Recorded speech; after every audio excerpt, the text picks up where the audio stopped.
আসসালামু আলাইকুম। আরও একটি নতুন ভিডিওতে আপনাদের স্বাগতম। গণপ্রজাতন্ত্রী বাংলাদেশ সরকার সিভিল সার্জন কার্যালয় জয়পুরহাটের একটি নিয়োগ বিজ্ঞপ্তি প্রকাশিত হয়েছে। তো আজকে আমার এই ভিডিওতে আপনারা সেই নিয়োগ বিজ্ঞপ্তি সম্পর্কিত বিস্তারিত সব কিছু জানতে পারবেন। এছাড়াও আবেদনের লিঙ্ক সহ বিস্তারিত সব কিছু আমি ডিসক্রিপশান বক্সে দিয়ে দেবো, আপনারা চাইলে সেখান থেকেও দেখে নিতে পারেন এবং আবেদন করতে পারেন। তো স্বাস্থ্য ও পরিবার কল্যাণ মন্ত্রণালয়ের স্বাস্থ্য সেবা বিভাগ প্রশাসক ১ শাখা স্মারক নং ২৪শে জানুয়ারি মোতাবেক একটি নতুন নিয়োগ বিজ্ঞপ্তি প্রকাশ করেছে। সেখানে আপনাদের তৃতীয় এবং চতুর্থ শ্রেণীর শূন্য পদগুলোর জন্য নিয়োগে জয়পুরহাট জেলার স্থায়ী ও বাসিন্দাগণ নিকট হইতে শর্ত সাপেক্ষে অনলাইন ওয়েবসাইটের মাধ্যমে আবেদনের আহ্বান করা যাচ্ছে। এখানে ওয়েবসাইটটা দেওয়া রয়েছে। অনলাইন ব্যতীত কোনো প্রকার আবেদন এখানে গ্রহণযোগ্য হয় না। তো চলুন এখন আমরা দেখে আসি কোন কোন পদে কতজন লোক নেবে এবং কি কি শিক্ষাগত যোগ্যতা অভিজ্ঞতা লাগবে তা সব কিছু বিস্তারিত জেনে আসি। তো পদের নাম ১ নম্বর হচ্ছে পরিসংখ্যানবিদ। পদের সংখ্যা ৪টি, অর্থাৎ ৪টি ফাঁকা পদ রয়েছে। বেতন গ্রেড হচ্ছে ১০,২০০ টাকা থেকে ২৪,৬৮০ টাকা। এক্ষেত্রে আপনাদের শিক্ষাগত যোগ্যতা লাগবে কোনো স্বীকৃত বিশ্ববিদ্যালয় হতে পরিসংখ্যান, গণিত বা অর্থনীতি বিষয়ে স্নাতক বা সমমানের ডিগ্রি এবং কম্পিউটার চালানোর দক্ষতা। সব পদের ক্ষেত্রে আপনাদের জয়পুরহাট জেলার স্থায়ী বাসিন্দা হতে হবে, তা নাহলে আপনারা এখানে অ্যাপ্লিকেশন করতে পারবেন না। ২ নম্বরে রয়েছে ৬০ মুদ্রাক্ষিক কাম কম্পিউটার অপারেটর। পদ সংখ্যা ১টি, গ্রেড ১৪, ১০,২০০ টাকা থেকে ২৪,৬৪০ টাকা।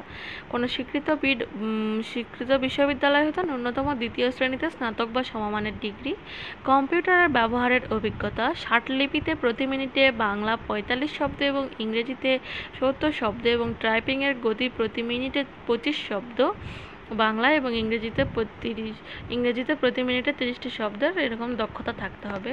৩ নম্বর হচ্ছে স্টোর কিপার। এখানে লোক নেবে ৫টি, গ্রেড হচ্ছে ১৬। এক্ষেত্রে কোনো স্বীকৃত বোর্ড হইতে আপনারা উচ্চ মাধ্যমিক সার্টিফিকেট বা সমমান পরীক্ষায় উত্তীর্ণ হলেই হবে। স্টোর কিপার পদে চূড়ান্ত নির্বাচিত হলে সরকারি বিধি অনুযায়ী জামানত প্রদান করতে হবে। ৪ নম্বরে রয়েছে কোল্ড চেন টেকনিশিয়ান। এখানে একজন লোক নেবে, গ্রেড হচ্ছে ১৫। এক্ষেত্রে আপনাদের কোনো স্বীকৃত বোর্ড হইতে রেফ্রিজারেশন বা এয়ার কন্ডিশনিং ট্রেডে উচ্চ মাধ্যমিক সার্টিফিকেট বা ভোকেশনাল পরীক্ষায় উত্তীর্ণ হতে হবে। ৫ নম্বর অফিস সহকারী কাম কম্পিউটার মুদ্রাক্ষিক। এখানে লোক লাগবে ২ জন, গ্রেড হচ্ছে ১৬। কোনো স্বীকৃত বোর্ড হইতে ন্যূনতম উচ্চ মাধ্যমিক সার্টিফিকেট বা সমান পরীক্ষায় উত্তীর্ণ হলেই হবে। এক্ষেত্রে আপনাদের কম্পিউটার চালানোর দক্ষতা লাগবে। টাইপিংয়ে প্রতি মিনিটে ২০ বাংলা শব্দ এবং ২০ ইংরেজি শব্দ লেখার দক্ষতা থাকতে হবে। ৬ নম্বরে স্বাস্থ্য সহকারী। পদ সংখ্যা রয়েছে ৫৮, গ্রেড হচ্ছে ১৬।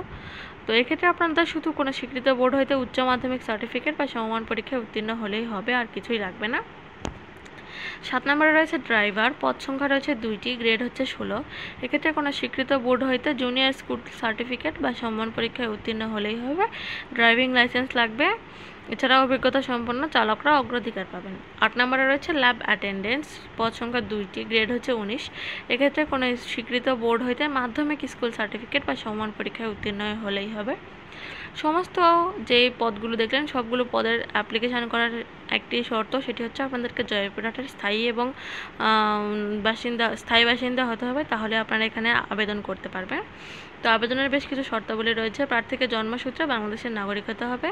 আবেদনের বয়স ২৭, অর্থাৎ আপনার সর্বনিম্ন ১৮ এবং সর্বোচ্চ ৩২ বছর এর মধ্যে আপনাদেরকে এই আবেদনটি করতে পারবেন। সকল প্রার্থীদের জন্য শুধুমাত্র অনলাইনে গ্রহণটা করা হবে। অনলাইন ব্যতীত কোনো মাধ্যমে আবেদনপত্র গণ্য হবে না। একই ব্যক্তি একাধিক পদে আবেদন করতে পারবেন না, একজন একটি পদেই আবেদন করতে পারবেন।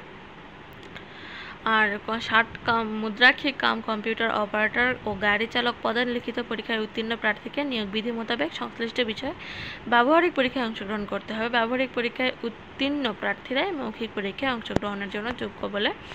তো আপনারা এখন এখানে আবেদন করতে পারবেন না, কারণ এটির আবেদন শুরু হবে ৭ তারিখ থেকে, অর্থাৎ ৭ জুলাই থেকে এর আবেদন শুরু হবে। এখনও এটি শুরু হয়নি। তো আপনারা ৭ জুলাই সাথে তাড়াতাড়ি এটাতে আবেদন করতে ফেলবেন এবং এটার শেষ তারিখ হচ্ছে আপনার ২৭শে জুলাই পর্যন্ত। তো আপনারা এই ক্ষেত্রে অনেক সময় পাবেন আবেদন করার। এছাড়া ৭ তারিখের আগে আপনারা কেউই আবেদন করতে পারবেন না, তাই ৭ তারিখের পরে আপনারা এখানে আবেদন লিঙ্কে ঢুকে আবেদন করে নেবেন। তো আজকের ভিডিওটি এই পর্যন্তই। ধন্যবাদ সবাইকে। আসসালামু আলাইকুম।